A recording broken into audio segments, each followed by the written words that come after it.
Hello, my name is Kenneth Blackburn, and in today's video I'm going to be discussing the classical period. First, some general information on the background.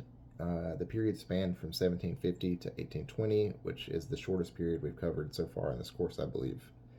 A significant amount of revolutionary movements occurred in Europe and the Americas during this period.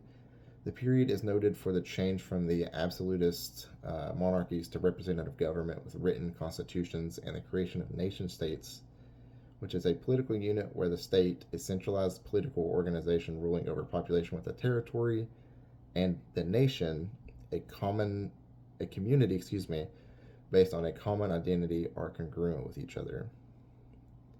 The American Revolution, which occurred in 1765 and lasted until 1738, in turn inspired the French Revolution of 1789, which would rapidly spread to the rest of Europe.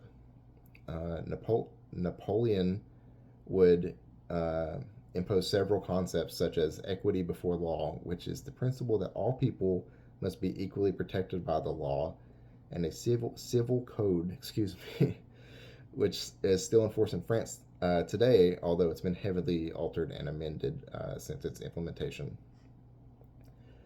Following Napoleon's defeat, the European great powers forged the Holy Alliance at the Congress of Vienna in 1814 and in 1815.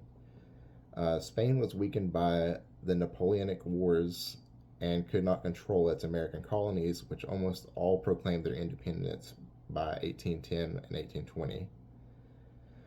Revolution spread back to southern Europe in 1820 with uprisings in Spain, Portugal, Italy, and Greece. In the Americas, a series of religious revivals called the Great Awakening, of which two waves happening during this period, the classical period. There were four waves altogether.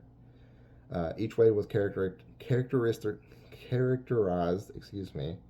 by widespread revivals led by evangelical Protestant ministers, a sharp increase of interest in religion,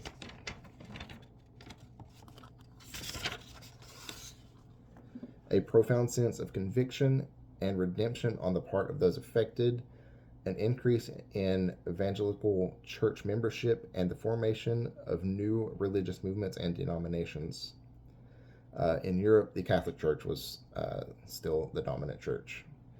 Men's fashion during this period consisted of the à la Francois, I think is how you pronounce that, which is a jacket, breeches, and a vest, and it varied in material and design according to the social status of the owner or the wearer. Women's fashion consisted of the robe à la Francois. Again, I'm sure I'm messing that up, which was a gown, a petticoat, and a stomacher, like a three-piece, basically. And it was characterized by light pastel colors and decorations such as lace, ribbons, and artificial flowers.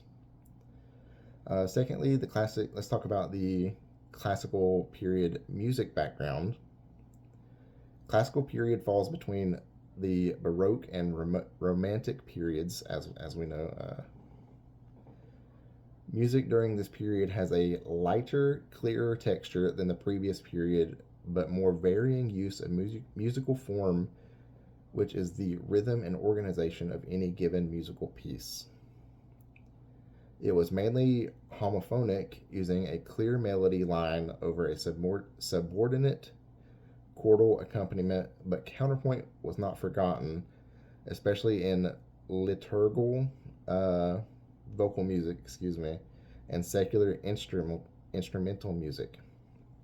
It also used style galant, which emphasized light elegance in place of the Baroque's dignified seriousness and impressive grandeur. Variety and contrast within a piece became more pronounced than before, and the orchestra increased in size, range, and power.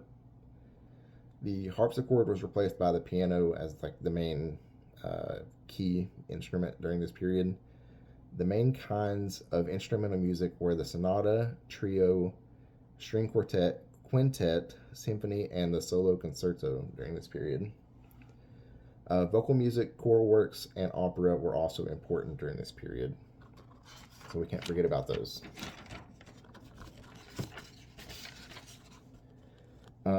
Thirdly, the music pieces I chose. The first piece I chose was Für Elise by Ludwig van Beethoven. The original piece is a solo piano piece and is one of Beethoven's most popular compositions. It was not published during his lifetime. It was 40 years after his death, I think. The identity of Elise is unknown, but evidence suggests she was a close friend and probably an important figure in his life. It is widely recognized around the world, and it's been incorporated into a large number of children's toys. I remember my grandmother, she used to have I don't know what you call them, like a little vanity mirror that had like a little doll spin in it.